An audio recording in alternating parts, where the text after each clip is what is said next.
as an onlooker, I've been watching the Harry and Meghan debacle.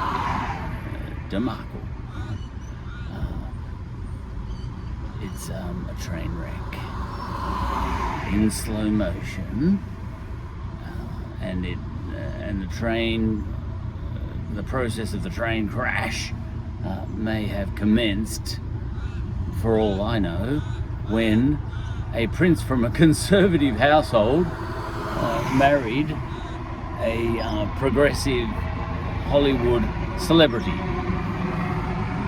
And what we're seeing now might simply be the logical conclusion of that coming together. And even up and down my street here, it's an old truck. It's one of those old trucks from the 1960s or whatever. Even up and down my street, we would have situations like this, I would say, where you have some sort of conservative household, and some outsider has married into that household, and even in that house, in my street here, somewhere, there would be that situation. So it's just that the Harry and Meghan situation is that on steroids. Although, maybe it's no more a debacle, the Harry and Meghan one, than whatever's going on in that house in my street. Yeah, these things can get very intense. The royal family, there are versions of the royal family all around the world.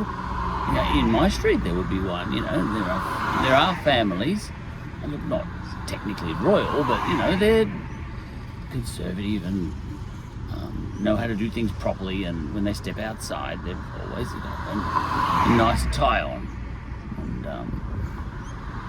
and all that sort of thing. So and then the young lad in that household, or the young lady with the tie on, falls in love with someone who doesn't fit in.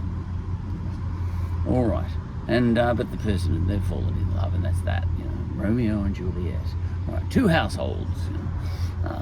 All right. So, but as an onlooker, you can't help feel, even though in all these situations, when you fall in love with a young lad, Romeo and Juliet style, you're in for it.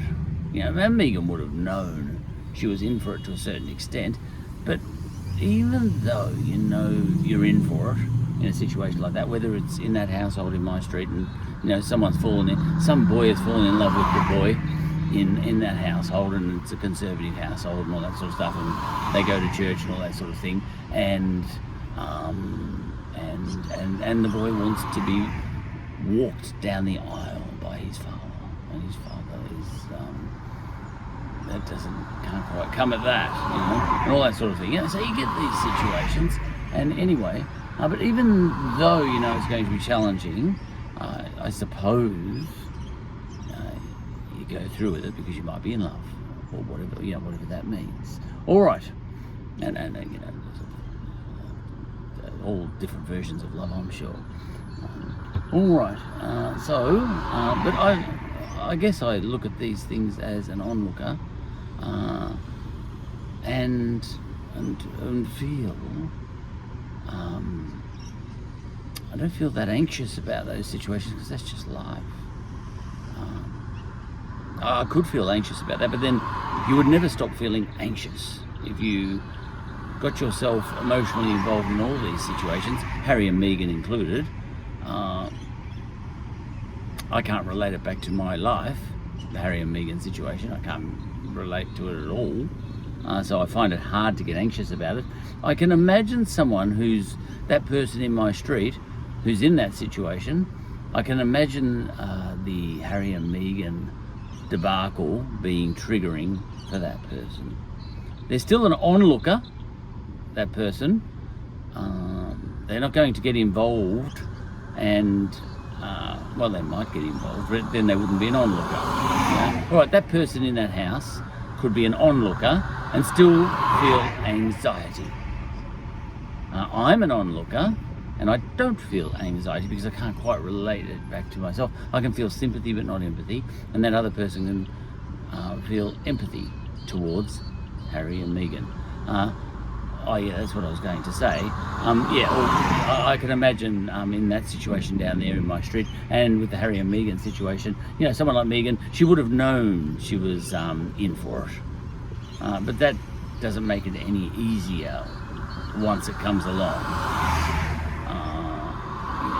We all know we're going to die, but as we lay on our deathbed, it's still, we don't like it. And as far as I can tell, it was a lot worse than even she expected. That feeling of being trapped. Having the millions of pounds doesn't help.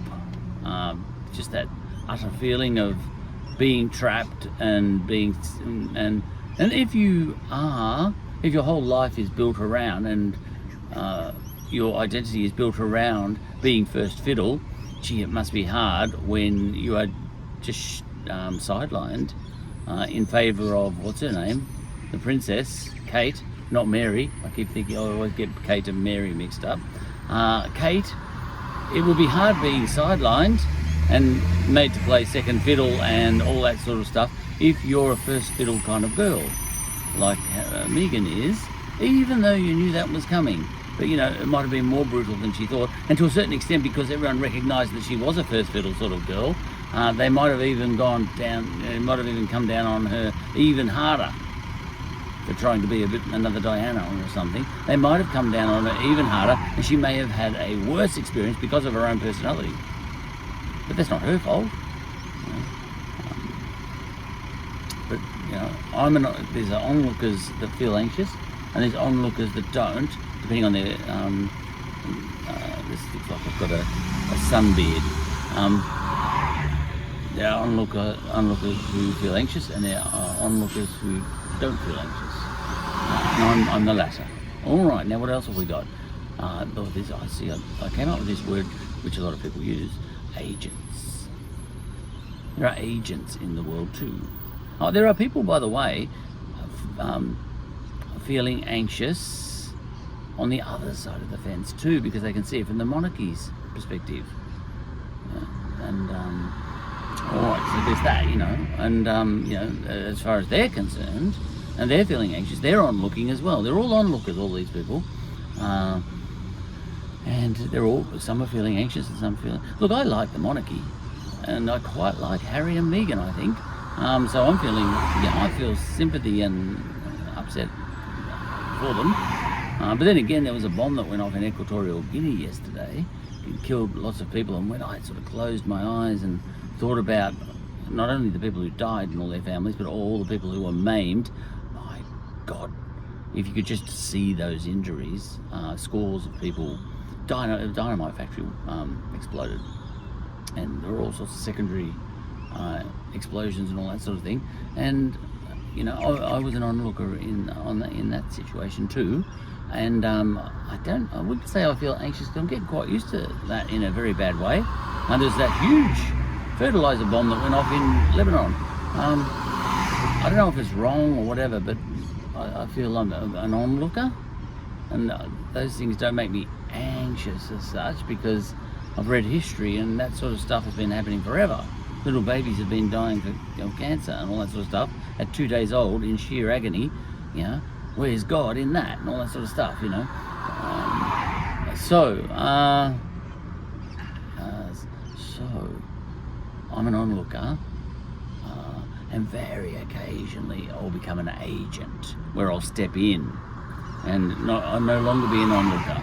And the only time I really step in is if I see someone right in front of me as I'm walking down the street, and if someone were to whack someone else or something, like if someone were to graffiti my fence or something, I would say, hey, what are you doing?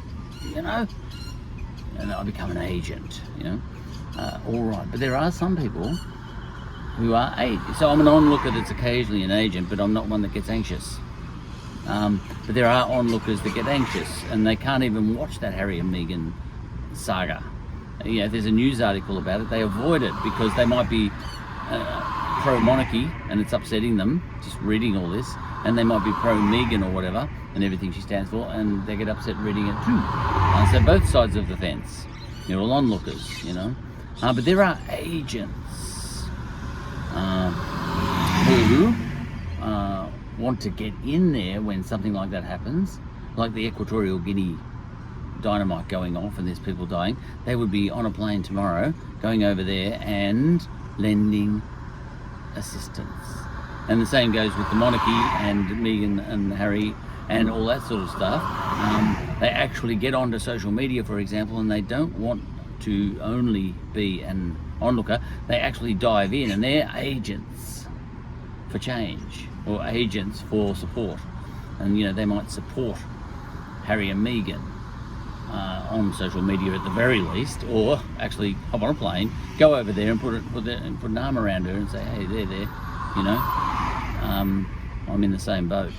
I live in this street here, and I'm in the same boat, and I know exactly how you feel. And put their arm around her, and she said, "Oh, thank you very much," And then, but there are other people, who may be feeling sorry for the Queen at this point in time, and go over and you say, I know exactly how you feel, and they put their arm around the Queen. And they say, I'm a Queen too, and I was at the Sydney Mardi Gras last week.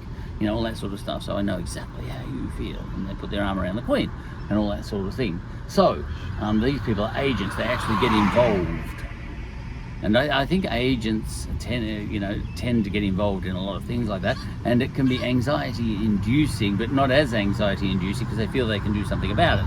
At the very least, to get onto social media, that was a Mustang, and at the very most, hop on a plane and go over to Equatorial Guinea and start bandaging up all the blown-off legs and all that sort of stuff of the people. My God, can you imagine the types of injuries?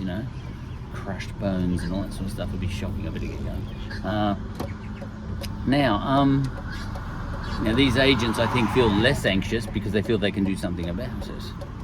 So I think there are agents in the world and onlookers. And I think agents would feel an initial anxiety, but they would dive in to all the news articles because they want to get in there and get involved and do something about it. Save the monarchy. Or save Harry and Meghan. Either way, it doesn't really matter. These people are the same, whether they're on one side or the other. They're the same. They think they're different. They think they're two polar opposites, but they're the same because they're agents. They're the sorts of people that get on social media all the time and try and change everyone else's opinions and all that sort of thing. They're agents. So whether these people are on the left and the right, whatever, but they're the same. I was watching a YouTube clip, or a few YouTube clips by some American comedians called the Hodge twins, and they said and they're conservatives in America. Doesn't matter who they are, and they said they used to be sort of far left activists, as it were, or far left people, and now they're far right. And they said because we've seen the light. We've become educated, we're smarter now, But as far as I could see, they're still the same people because they're agents. They're getting onto Twitter and they're trying to change everyone's perspectives and all that sort of stuff. They're agents for change. And these people are good people often. But, they are agents for making people more left-wing, and then there are agents for making people more right-wing, but they didn't change. They were still agents by nature. All right, but then there's a lot of other people who are onlookers. I've got to go. I've got something to do. I could keep chatting, of course, as you know.